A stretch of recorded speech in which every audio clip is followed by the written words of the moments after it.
자, 그리고 이제 마지막 유형이 쟁점 제시형이라고 하는 건데요.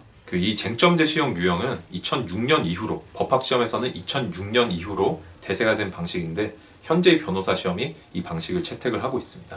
이 쟁점 제시형은 결론부터 빨리 말씀을 드리면 그 특징이 객관식하고 똑같아요. 그렇기 때문에 얘는 답을 못 맞추면 점수가 안 나와요. 그래서 여러분들이 어떤 서술형, 특히 어떤 약수형이라든지 어떤 쟁점 발굴형을 생각하셔서 이 쟁점 제시형에 있어서도 내가 글짓기를 잘하려고 하시는 분들이 있는데, 그거는 잘못된 이제 접근 방법이에요.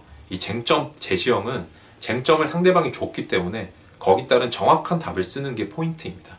어떤 글짓기는 조금 못해도 상관없어요. 그래서 이 부분에서 가장 중요한 것은 기출문제를 가지고 출제의 범위를 대략적으로 확정을 하는 게 중요합니다. 그리고 이 출제 범위가 확정이 어느 정도 됐으면은, 패턴화가 좀 됐으면은, 그때부터는 해당 과목마다 판례를 보시면 돼요. 법학 과목은 판례를 보시면 되는데, 그 판례가 과목마다 200개에서 300개 정도가 있어요. 그럼 나는 200개, 300개를 그냥 외워버리면 되겠다라고 생각하시는 분들이 있고, 그래서 판례집을 보실지 모르겠지만 그것은 가장 효율이 떨어지는 최악의 방법 중에 하나입니다. 왜냐하면 여러분들이 생으로 그 200개, 300개를 외울 정도면 그냥 머리가 좋은 거예요. 판례는 그런 식으로 외우는 게 아니라 전체 흐름이나 구조 속에서 판례를 외워야만 이해가 잘 돼요. 왜 이것이 문제가 됐고 어떤 식의 의견이 있는데 거기에 대해서 판례는 뭐라고 얘기하고 있냐라는 식으로 이 전체 스토리를 보셔야 되기 때문에, 판례는 판례집만을 보시는 것은 역설적으로 가장 효율이 떨어지는 방식이에요. 결국에 내 머릿속에는 판례만 남겠지만 걔를 남기기 위해서는 뭘 한다? 판례집만을 보면 안 된다는 점을 다시 한번 말씀을 드립니다. 그래서 제가 여기서 말씀을 드리고 싶은 거는, 법학책을 읽으실 때는 항상 문제의 소재라든지 의의를 읽고 나서는 판례라든지 학설을 읽으시면 안 돼요. 바로 검토 부분으로 넘어가셔서 내 사고체계, 가장 기본적인 스토리를 짜야 돼요. 아, 이거는 이렇게 생각하는 게 맞구나. 근데 다른 사람은 어떻게 생각할까? 이렇게 돼야지, 그냥 이 문제는 이렇게 생각하고 이렇게 생각하는 사람이 있네. 그런데 이렇게 생각할 수 있을까? 나는 벌써 다른 사람들의 어떤 이 생각들을 가지고 꼬이기 시작했어요. 이게 뭐가 맞는지 모르니까. 사람은 사고를 하니까. 그래서 이럴 때는, 책을 읽으실 때는 항상 문제 제기를 읽고 바로 검토를 뛰어넘어서 읽으세요. 그 후에 뭘 읽는다? 판례를 읽고 나머지 사람들의 생각을 읽는 거예요. 이렇게 해야만 전체적인 스토리가 짜여집니다. 그래서 제가 좋은 책들을 보셔야 된다고 계속 누누이 말씀을 드리는 거예요. 그래서 일반적인 분들은 어떤 결론이라든지 판례가 정리가 잘 된 책이 좋은 책이라고 생각하시지만 되게 양이 되게 적잖아요, 그런 책들이. 근데 한번 해보시면 아시겠지만 그게 머리에 안 남아요. 그게 정말 쉬운 방법이면 그 방식으로 모든 사람이 시험에다 도전해서 거의 다 합격했을 거예요. 근데 그게 안 되는 이유는 그게 좋지 못한 방법이라는 반증이겠죠.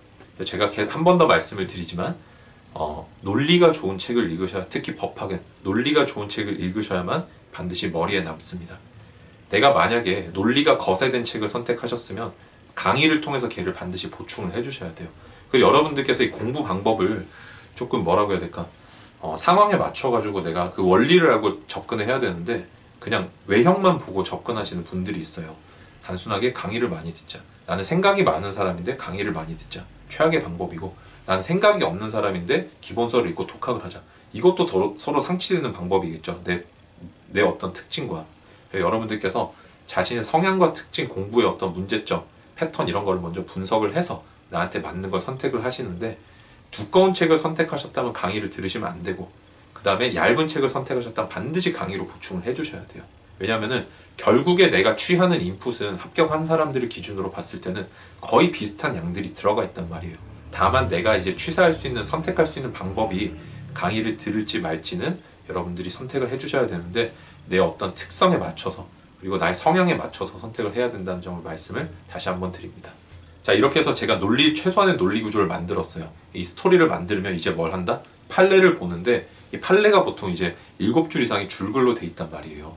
이 판례는 걸 어떻게 정리하냐면, 해당 부분의 쟁점의 명칭과 결론만을 간단하게 밑에다가 2줄을 적어주시면 돼요.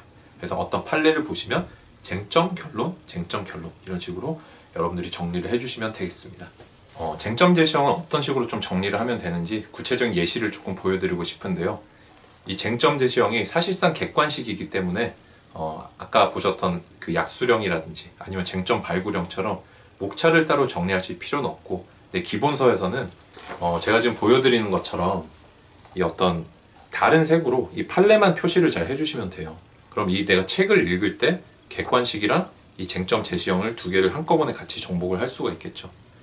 네, 이런 식으로 이제 정리를 해주시면 되겠습니다. 제가 서두에서도 말씀을 드렸지만 이 쟁점 제시형을 공부하면 객관식이 자동으로 잡히는 효과가 있어요. 그렇기 때문에 여러분들이 공부를 하실 때는 객관식과 사례형의 범위가 같다면 사례형 먼저 공부하는 게 객관식을 함께 잡을 수 있는 시간을 줄이는 비결이 됩니다. 자, 여러분들께서 이런 식으로 이제 판례의 어떤 쟁점과 결론을 정리했다, 즉 인풋을 넣으셨다면 이제 아웃풋은 어떻게 만드는지 제가 말씀을 드릴게요. 이 부분은 사실상 쓰는 객관식이라고 생각하시면 돼요. 그렇기 때문에 여러분들께서 답을 먼저 보시고 인풋을 만드셨으면 이후부터는 해당 사례를 쭉 보시면서 이제 여기도 이제 빈 문제여야겠죠, 그죠? 그걸 보면서 내가 그 해당 답이 나오는지만 연습을 잘 해주시면 돼요. 여기서도 어떤 특정한 조문이라든지 이런 게 주어진다면 걔를 사고의 단서로 삼아서 쓰는 연습을 시작을 해주시면 되겠죠. 그리고 하나 주의할 점은 이 쟁점 제시형은 쓰는 연습을 많이 한다고 해서 점수가 절대로 올라가질 않아요. 아까 앞에 봤던 어떤 약수령이나 쟁점 발굴형 같은 경우는 그 쓰는 부분도 점수에 있어서 상당 부분 영향을 미쳐요. 그렇지만 반면에 이 쟁점 제시형 같은 경우는 내가 답을 정확하게 맞추는 게 훨씬 중요하다. 답이 틀려버리면 내가 지금 쓴 모든 말들이 헛소리가 돼버려요. 틀린 답이 돼버려요. 그래서 여러분들이 이 시험을 칠 때는 객관식 시험을 치는 것과 같다라고 사고를 가지시면 준비를 하기가 한층 수월해지실 겁니다. 이 쟁점 제시형도 어떤 문제 간의 어떤 연관관계가 있어서 결국에는 쟁점 발굴형과 비슷한 느낌의 어떤 답안지 형식이 나오는 경우가 있어요. 이때는 아까 쟁점 발굴형에서 말씀드린 것처럼 목차를 정리해서 붙여주시면 되겠죠. 네, 여러분, 제가 준비한 영상은 여기까지고요. 서술형을 이제 여러분들께서 많이 어떤 두려움을 가지고 계시지만 이렇게 처음부터 끝까지 글쓰기를 하는 것은 아니구나 라는 그 정도의 어떤 소득은 가지고 돌아가셨으면 좋겠습니다. 설이 며칠 앞으로 다가왔는데요. 여러분들 새해 복 많이 받으시고 그리고 가족들과 함께 즐겁고 또 평안한 시간이 되시길 기원합니다. 이상 이윤규 변호사였습니다.